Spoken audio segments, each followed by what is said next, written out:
Welcome to the Accubrush step-by-step video instructional guide. Take a look at how quickly and accurately you can edge around doors, window frames, skirting boards, ceilings and walls with the unique Accubrush Paint Edger.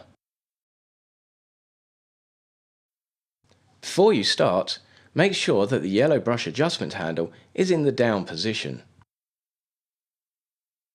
Open the grey paint guard and place the red brush into its slot, making sure it's fully seated into its position.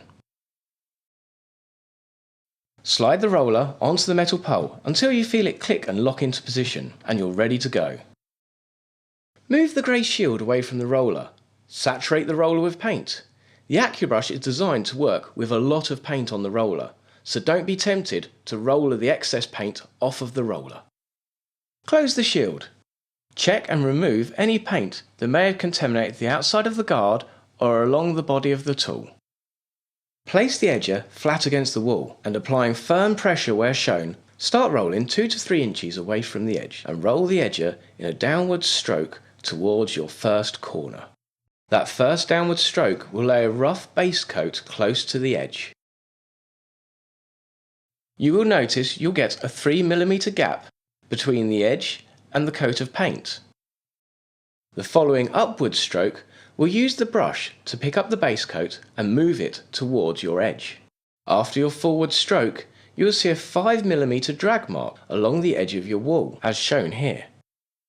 These marks can be simply eliminated by always finishing your painting with a downward stroke. After a couple of up and down strokes, you'll get the perfect cutting in line. Let's recap some of the finer points again to help achieve that perfect finish. Saturate the roller with plenty of paint. Close the grey shield, checking for any contaminants on the outside. Start 2 to 3 inches away from the edge with a downward stroke.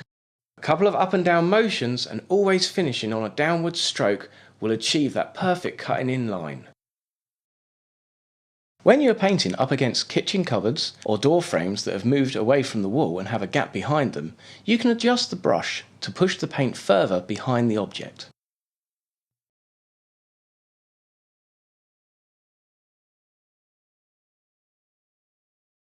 Don't forget to return the brush to its default position for normal operation.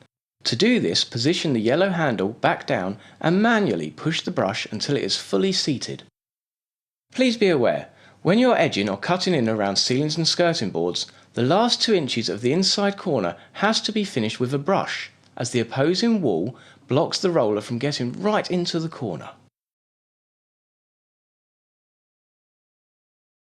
If your package included the corner precision brush, this can be used to complete this task. Alternatively, you can use a regular paintbrush. This range of Accubrush paint edgers are unique to the market, as they are specifically designed to make the difficult task of cutting in when painting fast, precise and accessible for any home DIY enthusiast or professional. For easy, fast and professional cutting results, get yours today from easywalls.co.uk.